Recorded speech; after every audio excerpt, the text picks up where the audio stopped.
There's something about island mornings in the Pacific Northwest. The light feels soft, the air smells like cedar and ocean mist, and you can't help but slow down a little. Today we're waking up to one of those days. But before we get into the big history, we're easing into the day at one of our favorite stops, the Anacortes Farmers Market. It's vibrant, it's local, and honestly, it's very on brand for us. Farmers markets always feel like the heartbeat of a town, and Anacortes is no exception. The music, the smell of baked bread, and the colorful tents always pulls you in. This market has been around for decades, and the community takes pride in sourcing locally from the islands. You'll find everything from homegrown berries to crafts made by artists who have lived here for generations. The center of the tree is called heartwood, and the wood on the outside of it is called sapwood. Sapwood is where all the moisture is. I put it on the lathe like this, and I'm turning it. That's called side grade. Okay. You can do it either way.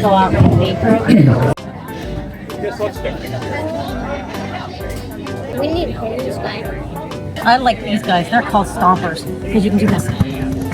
And then you just fill it. Elephant garlic, besides being huge, what's unique about it is botanically it's closer to a leek. You know what a leek is? It's kind of like an onion that's long and skinny. And so it tastes more oniony than garlic. And it gets real creamy when you cook it, so people like to spread it on bread. Then it's enchilium, which is from Eastern Washington, which you probably saw at the festival. And then cooked, it mellows real nicely, but it's got nice, huge cloves on it. It's a soft neck variety. And it's a soft neck variety, which means the kind of garlic you see braided is a soft neck, because you couldn't really braid something like that. Okay. So the hard necks, music is known for being easy to peel, and it's kind of a more mild raw, in the middle of the road. Romanian is really strong raw and maintains the pungency. So I don't know what pungency is. Like garlicky flavor, kind of what you smell. Yeah, so you're gonna taste that too. The chestnut is strong raw, and when you cook it, it actually turns sweet. They make butterbrickle or garlic ice cream out of it, which tastes like butterbrickle ice cream. Chestnut. Chestnut apparently means, in Russian, means garlic. Okay. So that's And health tip is before you put it in the pan to start cooking it, cut it or smash it, let it sit for 10 minutes, and that allows the allicin to be released. And allicin is the compound that's healthy for you. Oh, that's interesting. Okay. I feel like that's sample on it.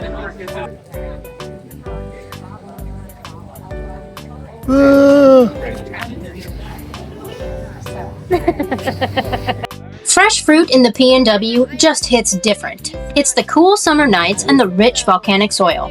Everything tastes like it won a contest to be the best version of itself. Every vendor here has a story, so while we're snacking, we're also hearing about their family orchards, local traditions, and the way that the islands have blended farming and fishing cultures for over 150 years. One thing I adore about farmers markets like this is the sense of community. They had a giant map where the visitors pin where they are from, and this thing was packed with people from all over the world. Washington is mushroom country, and not the giant ones you find on the morning hike. This state is known for chanterelles, oysters, and those gorgeous lion's mane that look like a cloud that grew a personality. The vendor told us how foraging season brings whole families into the woods, passing down the knowledge from generation to generation. Naturally, the kids wanted to buy the weirdest ones they could find, and we absolutely let them.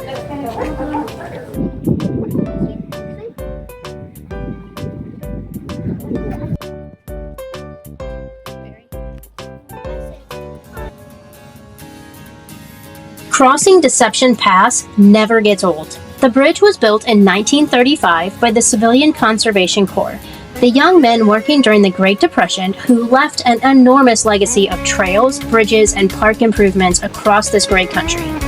Then we passed the Whidbey Island Naval Air Station, home to the P-8 Poseidon aircraft and the training grounds for the Navy aviators.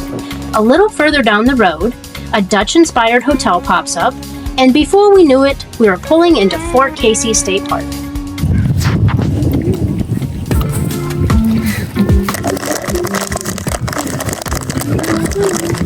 Monty, what are you trying? These are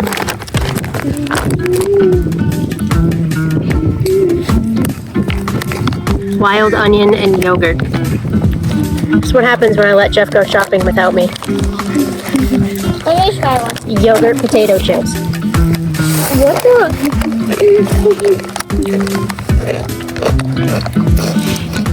Not bad.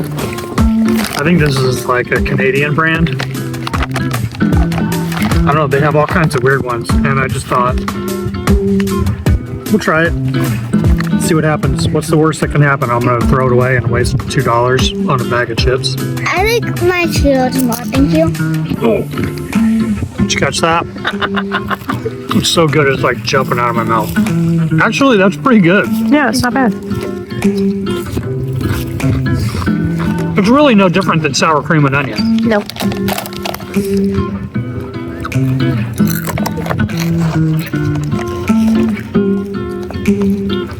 In the meantime, What are you doing over here, weirdo? You're a weirdo. the Admiralty Head Lighthouse is the definition of iconic. The original lighthouse was built during the Civil War, but this beautiful 1903 version, with its thick brick walls and Spanish-style architecture, was designed to withstand the booming shockwaves of the massive guns at nearby Fort Casey. Its job, you might ask? To help ships navigate the narrow, strategic entrance to the Puget Sound. That same entrance that made this region so vital for trade, naval operations, and early settlement. Up the top and come down backwards like you would a house ladder. Okay, perfect. Thank you. Let's go, Dad. There's a ladder, but if you have to come down, like backwards, like you would like a ladder in your house. From the ground.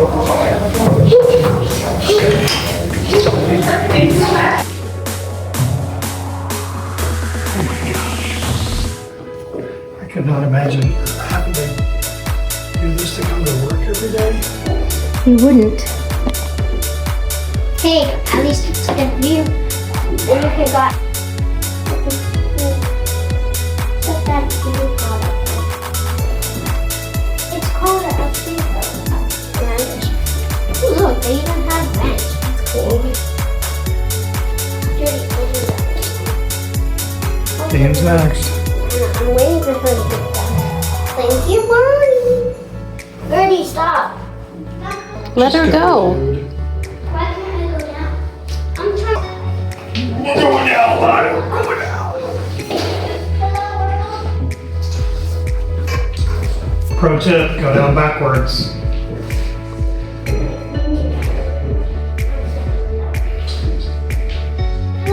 Okay. I made it. And I didn't fall. We love these spiral staircases. Sweet. It makes me want it. Okay, everybody out so the next group can go in.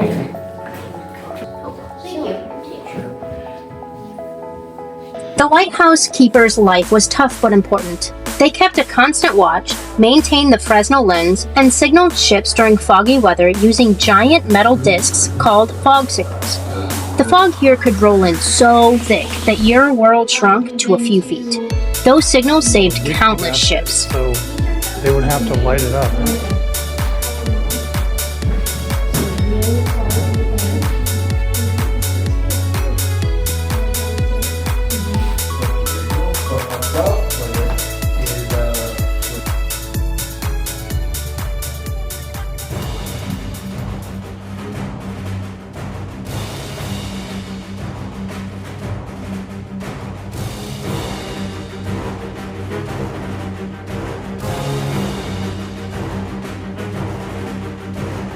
So one of the cool things that we stumbled on this weekend at Fort Casey Historical Park was that once a month they have interpreters come in and act out and demonstrate what things would have been like when the fort was in full swing. So today they had machine guns, they had anti-aircraft binoculars, and all kinds of cool stuff kind of set up so we could see what it would have been like living here at the fort at the time.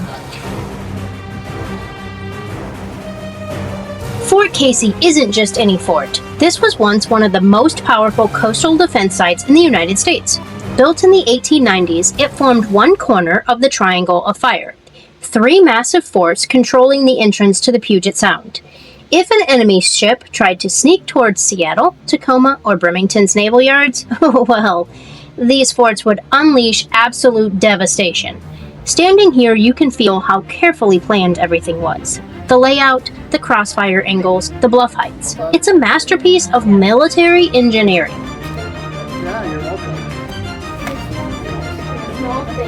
Stepping into the recreated barracks brings you right into 1900s soldier life. Neat rows of bunks, footlockers, wool blankets that look like they could exfoliate your skin. Soldiers stationed here trained year-round.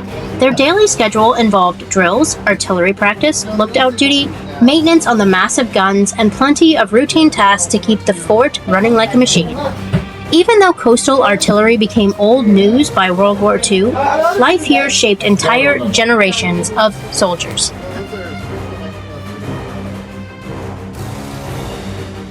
The Army Cookbook. Oh yes, the treasure trove of recipes from an era when nutrition was measured in, will this keep you alive? Gertie learned that soldiers regularly ate liver, kidneys, and other organ meats. Her face said everything. Absolutely not. Times have changed, thankfully. Gertie's favorite, liver, some heart, some kidneys, some sweetbreads. What do you think of all that? That's gross.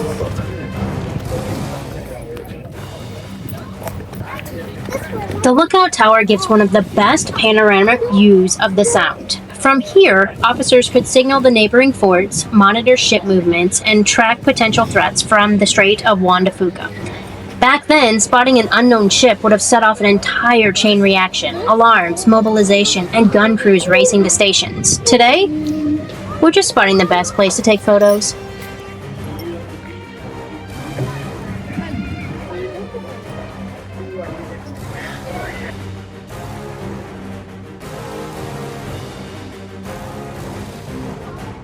Here they are, the stars of the fort. These 10-inch M1895MI disappearing guns would launch a 600-pound shell up to 8 miles. The disappearing cartridge was genius for its time. The gun pops up, fires, and drops back down behind reinforced concrete for protection. But within just a few decades, airplanes and long-range naval guns made these coastal defenses obsolete. Nearby, the 3-inch rapid-fire guns were designed to target speedier threats like torpedo boats. The kids were blown away by the size and the idea that these were once cutting-edge technology.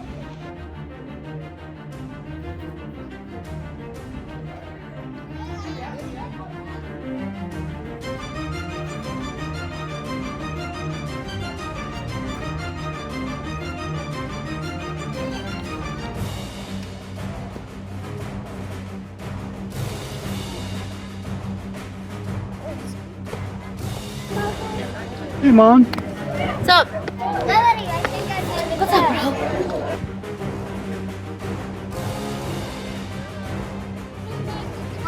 You're sitting right in the room. Put her in there. I'm trying, but she's not going.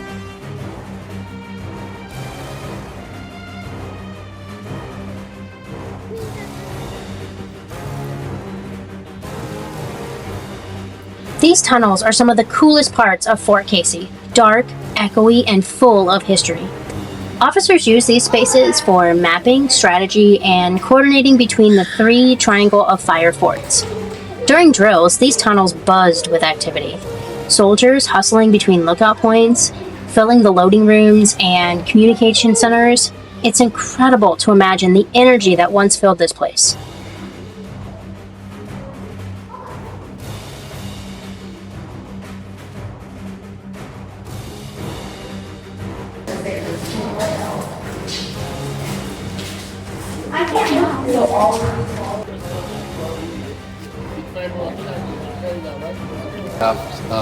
Observation scope.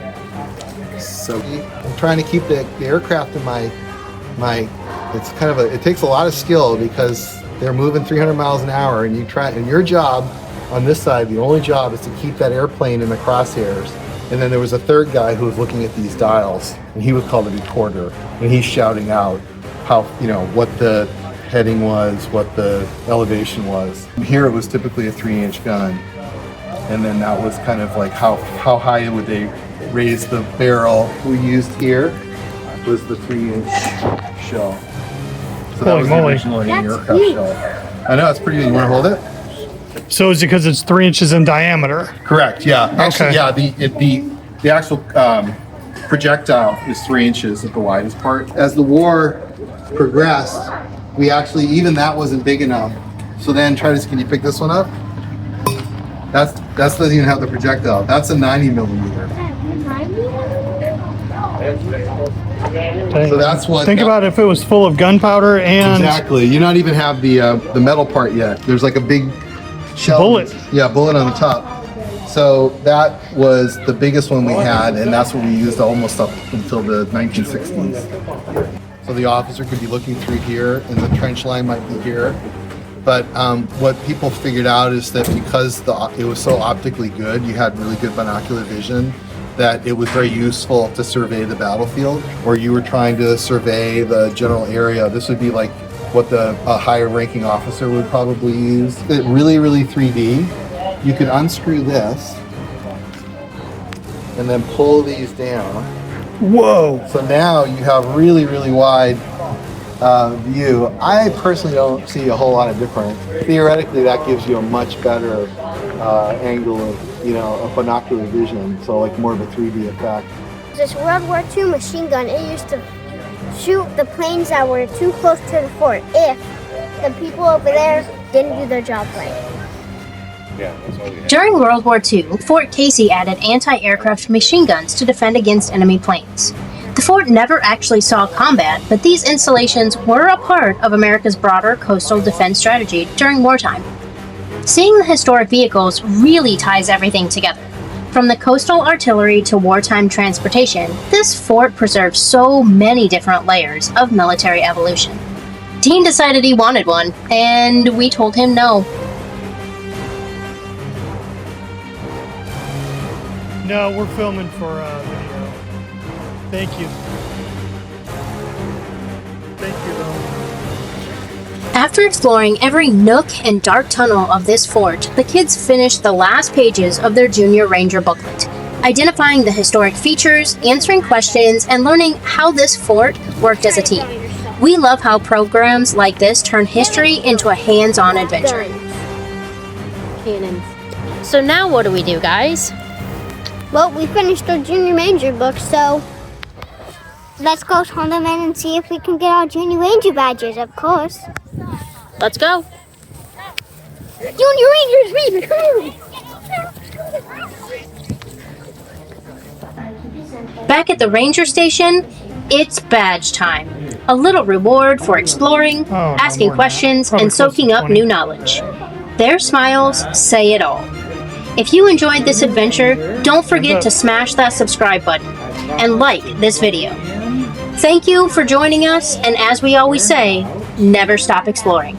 And protect Washington State Parks. Washington State Parks. You're a Junior Ranger again. Yay. Great.